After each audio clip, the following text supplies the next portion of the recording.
요한복음 11장 25절로 27절 말씀입니다. 한 목소리로 합독하겠습니다.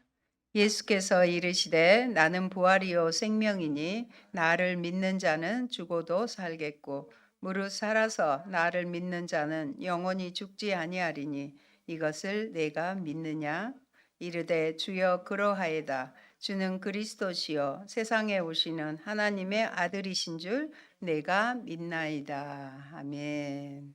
God is good all the time. 하나님은 언제나 선하십니다. 부활절 아침 오늘 우리에게 주신 말씀은 요한복음 11장 25절로 27절이고요. 부활이요 생명이신 예수님이라는 제목의 말씀입니다. 오늘은 가장 즐거운 부활주일입니다. 주님의 날은 우리가 주일은 항상 부활을 축하하기에 우리가 매번 주일을 맞이할 때마다 이 정신을 기억하십시다. 주님께서 성금요일에 십자가에 달리시고 토요일에 무덤에서 안식하심으로 구약의 모든 안식일을 완성하시고 안식일 다음 날 주일 아침 제8일에 부활하셔서 새로운 안식일인 주일날 주의 날에 예배를 드립니다. 사망의 권세를 깨뜨리시고 부활하신 예수님을 이 시간 만나시기 바랍니다. 주님의 시신이 있던 곳이 부활의 장소가 되었습니다. 실패의 현장이 성공의 자리가 되기를 바랍니다. 아골 골짜기가 소망의 문이 되기를 바랍니다. 절망의 돌산에서 희망의 조약돌을 찾읍시다. 이것이 부활의 신앙입니다. 썩을 것으로 심었으나 썩지 아니할 것으로 다시 살며 욕된 것으로 심었으나 영광스러운 것으로 다시 살며 약한 것으로 심었으나 강한 것으로 다시 살며 육의 몸으로 심었으나 신령한 몸으로 다시 살아나는 기적이 주님의 부활과 함께 오늘 이 시간에 일어나기를 축원합니다. 어떤 마을에 야채를 파는 할머니 한 분이 계셨습니다. 그분의 생활은 가난하였습니다. 그래서 입고 계신 옷도 늘 허름했습니다. 또 고생을 많이 하셔서 손마디도 굵고 거칠었습니다. 그러나 할머니의 얼굴만큼은 늘 웃음꽃이 활짝 피어 있었습니다. 그래서 사람들은 그 할머니를 보고서 행복한 할머니라고 불렀습니다.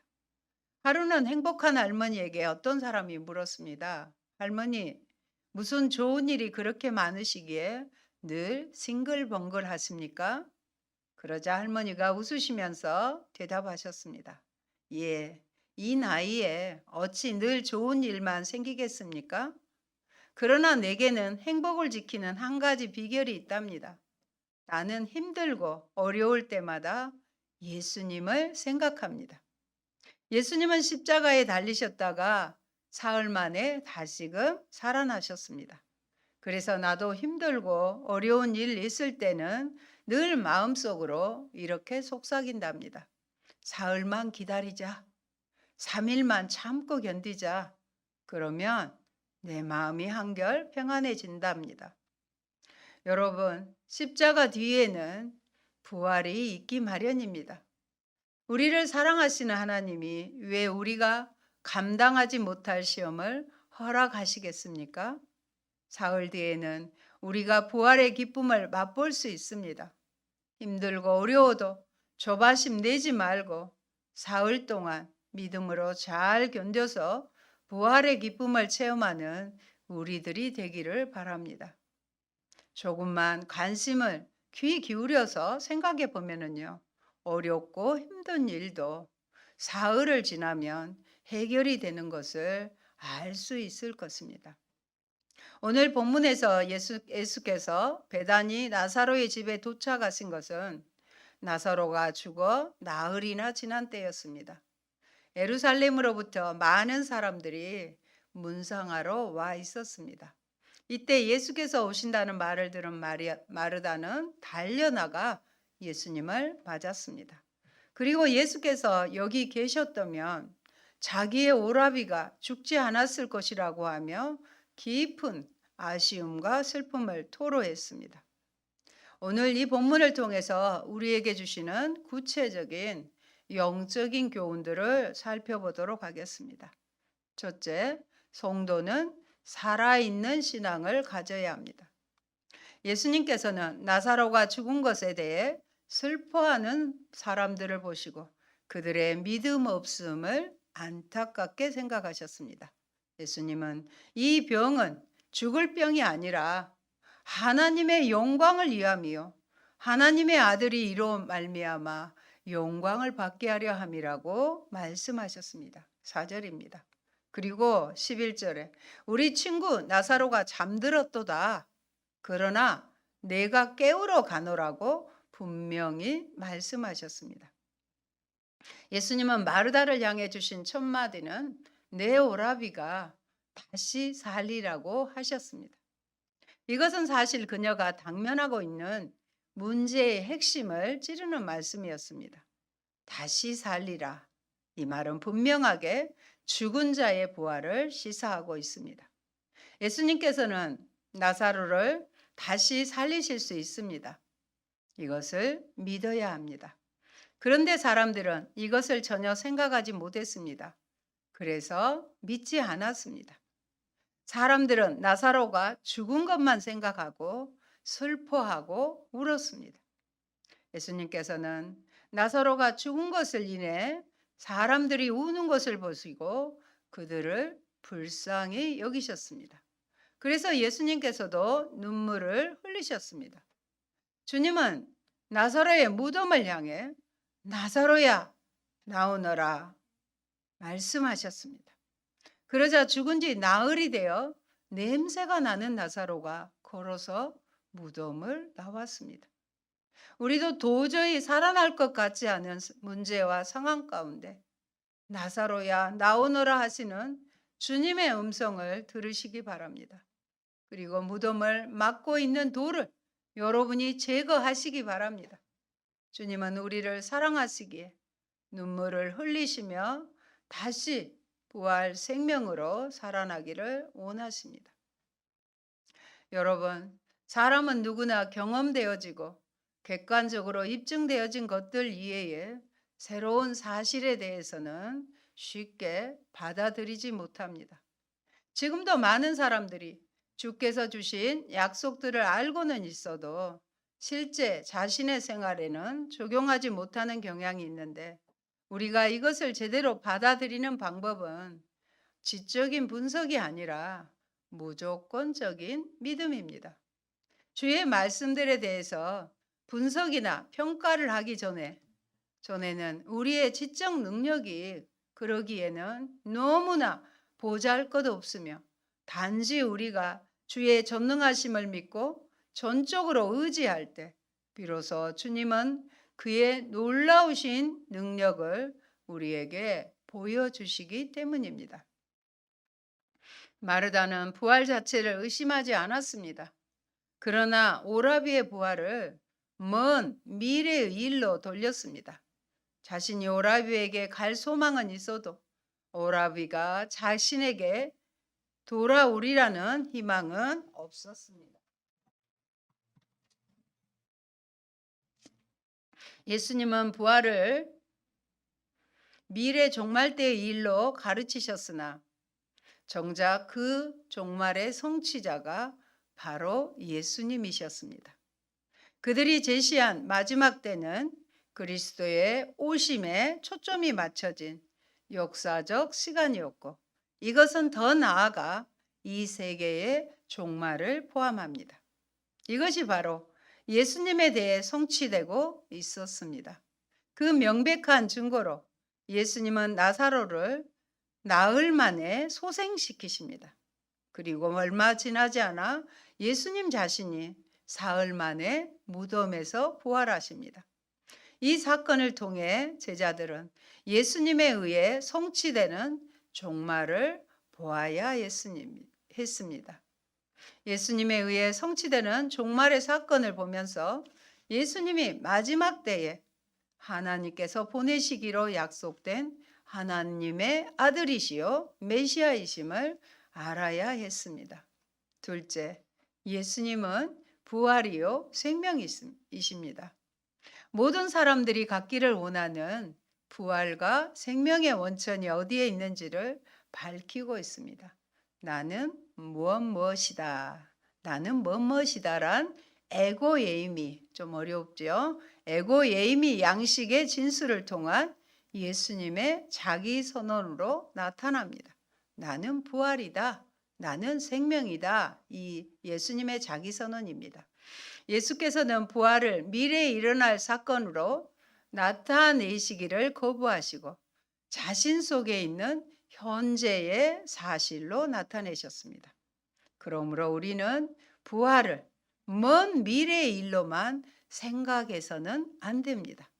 그것은 예수님 안에서 언제나 현재의 일입니다. 예수께서 먼 미래의 일로 종말에 이르러서나 있을 부활을 현재적 사건으로 앞당기셨습니다. 그것이 바로 나사로의 소생 사건이며 그 얼마 후에 예수님 자신이 부활한 사건입니다. 그래서 죽은 것이 아니라 잠들었다고 하십니다. 특히 예수님의 부활은 부활의 실제를 인류에게 보여주신 계시입니다. 그것은 단순히 예수 한 개인의 부활을 의미하지는 않습니다. 사망의 권세를 완전히 패퇴시키고 정복한 역사적 사건이었습니다. 예수님의 부활은 사망이 더 이상 이 땅에서 권세를 휘두를 수 없음을 요실히 증명해주는 사건입니다. 그러므로 예수 안에 있는 성도에게 사망은 더 이상 왕 노릇 할 수 없습니다. 성도 안에 있는 예수께서 사망의 권세를 물리치시고 자신의 지체인 성도들을 다시 살리시기 때문입니다. 바로 이러한 의미에서 나는 부활이요 생명이다란 신적 선언으로 자신을 나타내신 예수는 바로 생명의 주관자이신 하나님이십니다. 예수님의 부활 사건은 예수님의 인간의 몸을 입고 오셨지만 본질은 하나님이시라는 증명이 되신 것입니다. 생명의 본체이신 하나님으로서 모든 인간의 믿음과 경배의 대상이시며 인간은 그를 믿음으로써 그 부활의 생명을 부여받습니다. 스스로 부활에 대해 안다고 고백하고 있는 마르다는 실상 이 사실을 알았어야 했습니다. 예수님을 믿는 자는 죽어도 살겠고 셋째 영원히 죽지 아니합니다. 예수를 믿는 자에게 보장된 영생에 대한 약속입니다. 계속해서 나를 믿는 자는 현재 진행 중에 있는 사실과 과거에서 시작되어 현재까지 계속되는 사실 등을 묘사하기 때문입니다. 예수님께서는 누구든지 자신을 믿기만 하면 비록 육체적으로 죽는다 할지라도 영적 생명이 그 안에 있다고 선언하십니다. 살겠고는 영적 생명이 지속됨을 가리킵니다. 비록 육체는 죽어서 소멸될지라도 이는 멸망을 의미하는 것이 아니라 육적인 몸을 벗고 영생에 들어가는 것이며 마지막 때에 부활을 얻게 된다는 영광스러운 선언입니다. 여러분, 예수께서 부활이고 생명이 되시기에 그분 안에 있는 자들에게 죽음은 더 이상 두려운 존재가 아니며 절망의 어두움도 아닌 새로운 삶의 시작인 것입니다. 결코 죽지 않을 것이며 영원히 죽지 않을 것입니다. 예수를 믿는 사람은 이미 영생을 가졌으므로 육적인 죽음이라는 것이 특별한 의미를 가지지 못함을 알게 합니다. 이러한 믿음을 우리에게 요구하십니다. 마르다는 비록 믿음이 있었으나 깊은 믿음이 없었던 것입니다. 믿음의 분명한 실체와 대상에 대한 예수 그리스도에 대한 정확한 지식이 결여되어 있었습니다. 믿느냐는 신뢰하다, 확신하다라는 뜻을 가집니다. 구약에서 이 단어는 하나님에 대한 인간의 신뢰의 반응을 나타냅니다. 그분의 판단과 결정을 존중하고 신뢰하는 것이 진정한 믿음이라는 말입니다.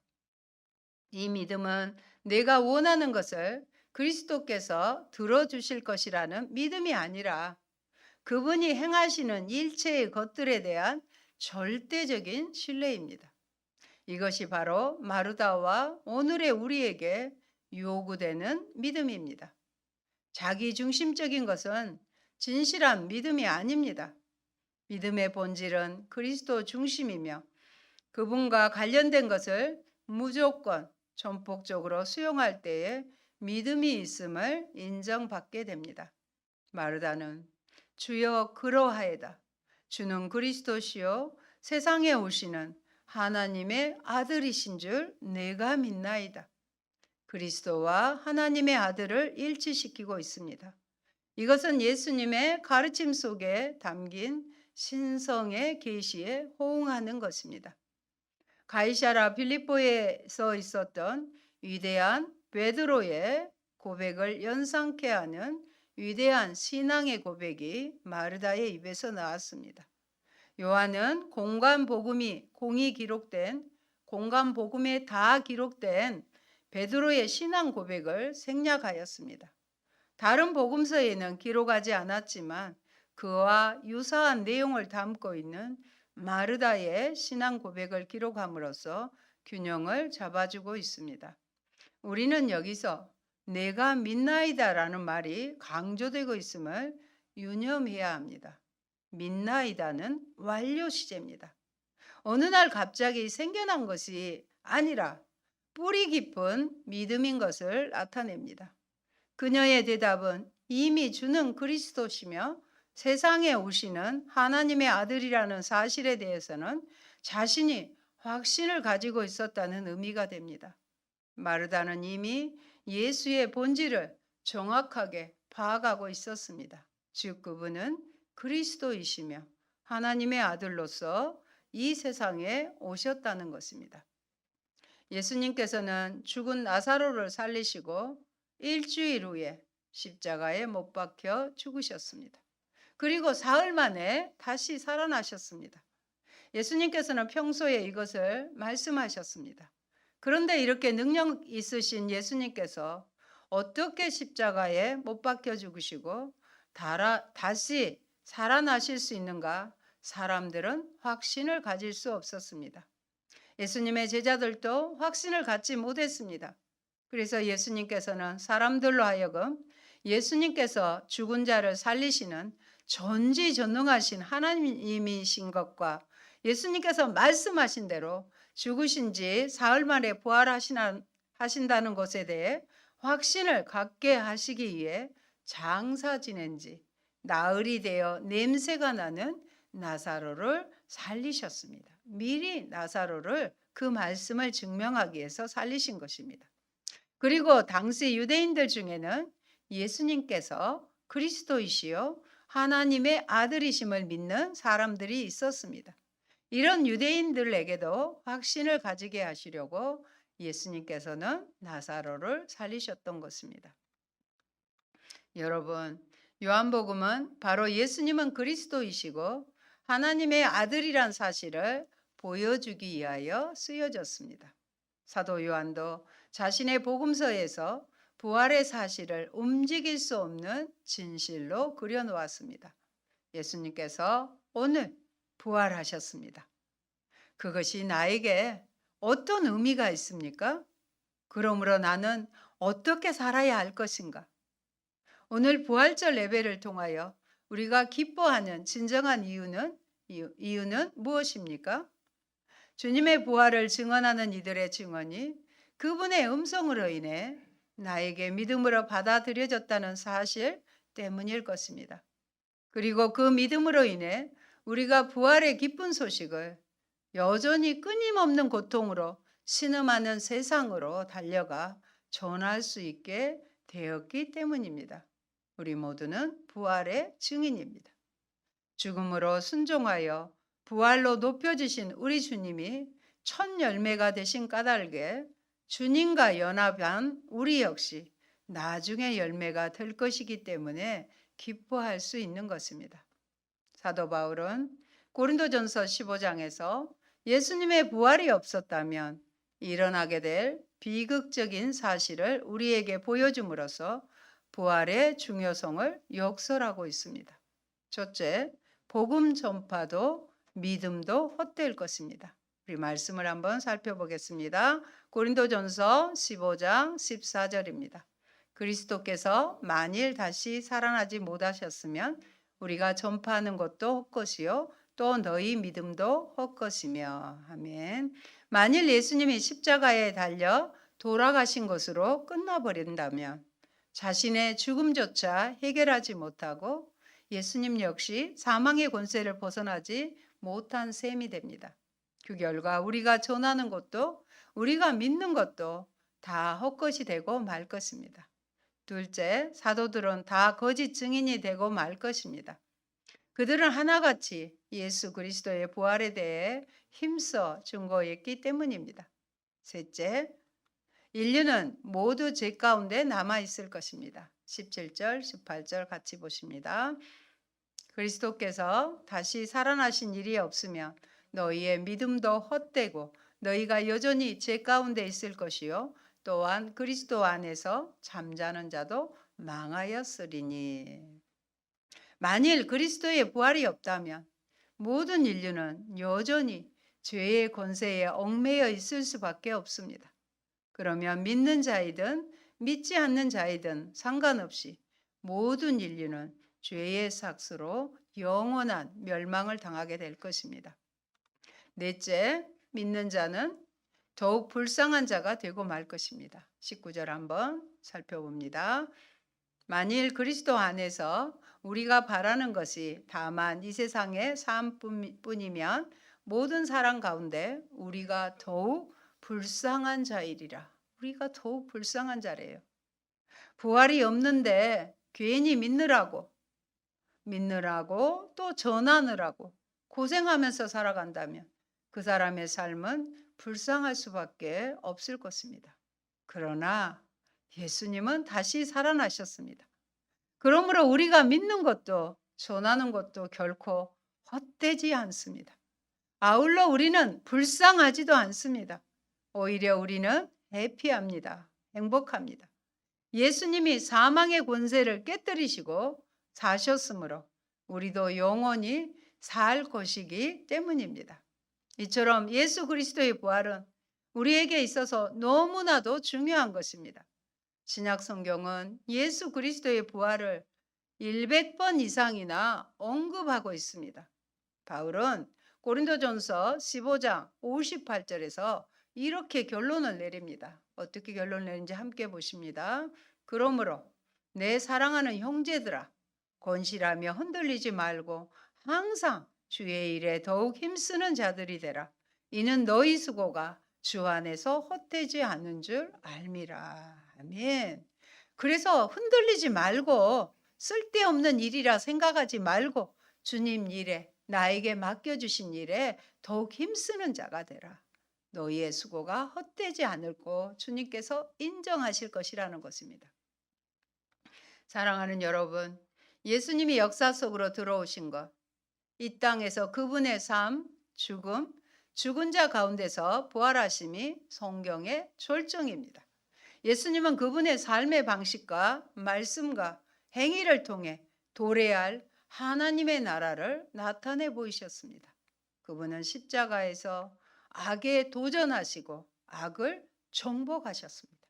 그리고 예수님이 죽은 자 가운데서 살아나셨을 때 모든 창조 세계를 위한 부활의 새 날이 동텄습니다.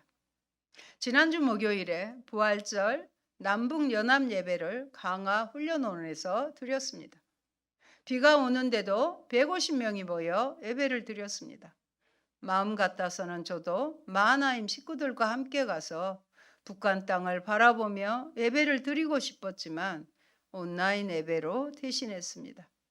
바로 눈앞에 북한이 보이는 강화 훈련원에서 십자가를 설치하는 것이 군 부대와 지자체에서 마침 허가가 되어 십자가에 불을 켜고 종을 치는 감동적인 행사도 있었습니다.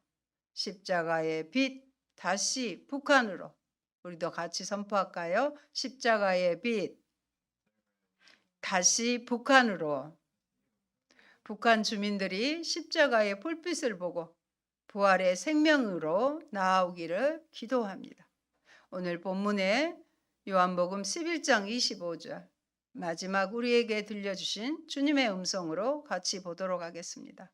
예수께서 이르시되 나는 부활이요 생명이니 나를 믿는 자는 죽어도 살겠고 무릇 살아서 나를 믿는 자는 영원히 죽지 아니하리니 이것을 네가 믿느냐?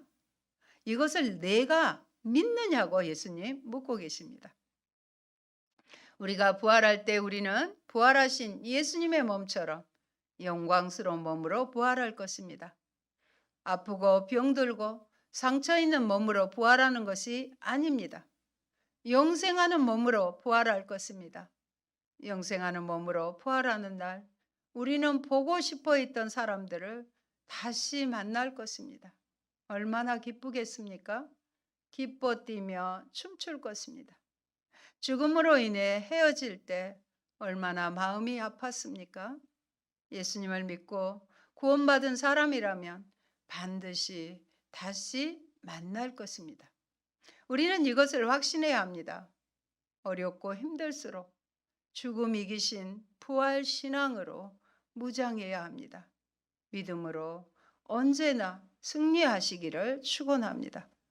사랑하는 성도 여러분, 예수님이 사셨기 때문에 우리도 살 것입니다. 예수님이 영원하시기 때문에 예수님 안에 있는 우리도 영원할 것입니다. 예수님이 우리에게 주신 이 부활의 소망을 가슴에 품고서 예수님의 부활을 크게 기뻐합시다. 그리고 우리 모두 부활하신 예수님께 엎드려 경배합시다. 부활하신 예수님께 모든 존귀와 찬양과 영광을 돌려드립시다. 하나님의 영광이 하나님의 교회에 가득하여 하나님의 은혜가 우리 모두를 충만하게 채워줄 것입니다. 우리 주님 확실하게 부활하셨습니다. 부활의 첫 열매이신 주님과 연합한 우리도 부활할 것입니다. 우리도 선포하십시다. 예수 부활, 내 부활입니다. 아멘. 좋으신 아버지 감사합니다.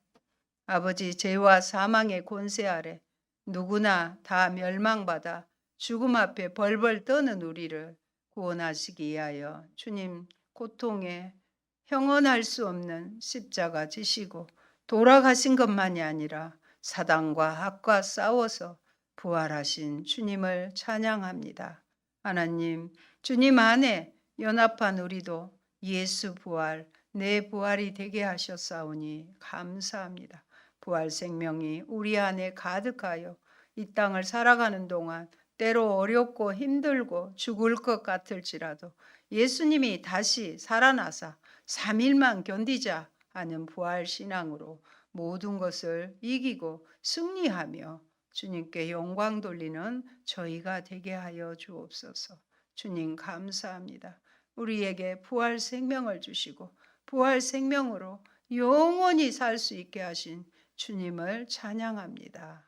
예수님 이름으로 기도합니다. 아멘.